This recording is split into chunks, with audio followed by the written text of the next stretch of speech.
General Spaulding, how are you, sir? Great. How are you? Good morning. Doing fantastic. I'm glad you could spend some more time with us. I want to remind everybody about your book that's out. We talked about this last time, Stealth War, How China Took Over While America's Elite Slept. Let me ask you this about that in the context of that book. Are America's elites still asleep, you think? Actually, most of them still are, or they're in denial.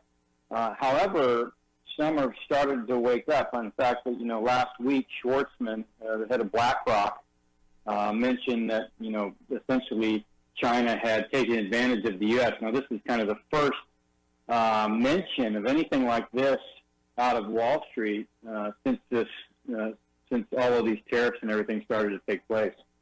Turning now to Hong Kong, what are your thoughts about what's going on in Hong Kong? I mean, to me, it's refreshing that the American flag to people over there means freedom of speech. It means liberty. And while we may be burning it over here, some of us, over there, it's a symbol of hope. What are your thoughts on Hong Kong? What should be done? Well, I think finally we're beginning to see what the Chinese Communist Party really is and the kinds of things that they do. I try to tell people that, they have these machines where they keep bodies alive, dissidents, religious dissidents that are essentially sentenced to prison in China, and then they harvest organs for them. So you can right now schedule a heart transplant next month because they'll be guaranteed to pull one for you. That's the kind of regime that we're dealing with, and finally, for the first time, people are beginning to wake up, and it's primarily because of the kids in Hong Kong are standing up for their own freedom.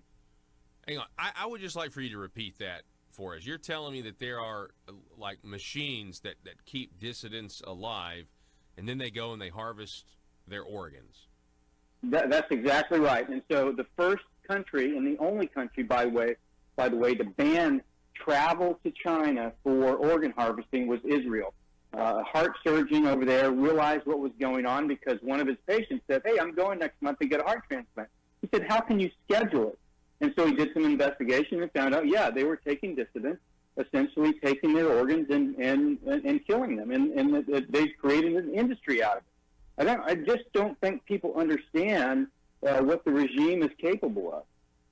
So you're telling me that we have elites across the world that are going to China, scheduling these organ transplants because they know that there's essentially a human organ harvesting farm over there. And it reminds me of that movie, The Island, with Ewan McGregor, where they've got clones. Yeah, it's terrible, but I mean, there was an independent inquiry done in the UK. There's a lot of people have come forward, surgeons, people that have experienced this. They understand what's going on. Of course, the Chinese Communist Party just does a great job of hiding things, but all the information's there. The mainstream media just hasn't portrayed it because the Chinese Communist Party has huge sway in the United States and elsewhere, and that's what the book's about. It's really talking about how they've influenced us to consider them to be something other than what they are, which is really a horrible regime. And then you've got the current president of China, who's essentially changed the rules, and now he's going to be the leader for life. Which, I mean, it reminds me of Mao. Are there similarities between President Xi Jinping and Mao, in your opinion? Oh, absolutely. In fact, he gave a speech just a few weeks ago where he mentioned the word struggle 60 times. They haven't used that word since Mao. And so it evokes for many of the Chinese the Cultural Revolution, which was a horrible time when many people were killed, many people were forced into these gulags where they were brainwashed. And so the China that I lived in from 2002 to 2004 has taken a turn for the worse. Of course, the Chinese Communist Party hasn't changed their nature. They've just become more visible. And again, thanks to the kids in Hong Kong for forcing them to show their hand. Can I ask you about foreign investment? I think we talked about this a little bit last time, but the Chinese government, they go into countries and they They want mineral rights. They want they promise jobs. In my home state of Arkansas, we have 6 Chinese companies that are supposed to come here at some point in the future. All that is kind of tied up and on hold because of the trade war. I've talked to people that think it's a Trojan horse. Do you kind of feel the same way? What are your thoughts on how, you know, they're a developing nation under World Trade Organization rules, and yet they can interject billions of dollars into these other countries? Yeah, in fact, they create these onerous loan terms that nobody really knows because they're all done in secret, and usually it involves paying somebody off. But I think that the most egregious thing for Americans is if they're coming to America to invest money, it's because they've taken money out of Americans' retirement funds.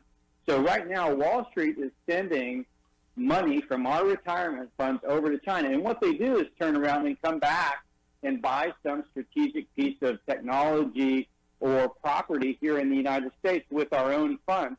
And of course, you know, you'll never see that money again because, you know, the auditing and the transparency requirements within the country is absolutely doesn't follow any convention here in the West. So, I mean, it's really, they really are clever in the way they do things, and we have been just absolutely rated.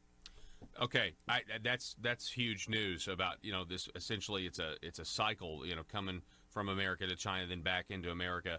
Again, we're talking with Brigadier General Robert S. Spalding, Senior Fellow at the Hudson Institute, author of this book, Stealth War, and you need to check it out, How China Took Over.